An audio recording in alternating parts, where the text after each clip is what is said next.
বাংলাদেশকে ভূ রাজনৈতিক বিষয়ে সতর্ক থেকে অন্য দেশের সাথে বিভিন্ন বিষয়ে দর কষাকষিতে দক্ষতা উন্নয়নের তাগিদ দিয়েছেন বিশেষজ্ঞরা। বিকেলে ফরেন সার্ভিস একাডেমিতে ডিপ্লোম্যাটস ওয়ার্ল্ড আয়োজিত সেমিনারে এই তাগিদ আসে। এ সময় the changing nature of geopolitics and the futures of Bangladesh বইয়ের মোড়ক উন্মোচন করেন অতিথিরা।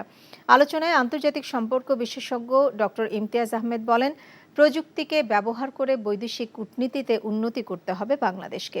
এ সময় সাবেক পররাষ্ট্রমন্ত্রী ডক্টর একে আব্দুল মোমেন বলেন, বিভিন্ন দেশ থেকে নিত্য পণ্য আমদানির ক্ষেত্রে দ্বিপাক্ষিক কূটনৈতিক সম্পর্ক কাজে লাগাতে হবে।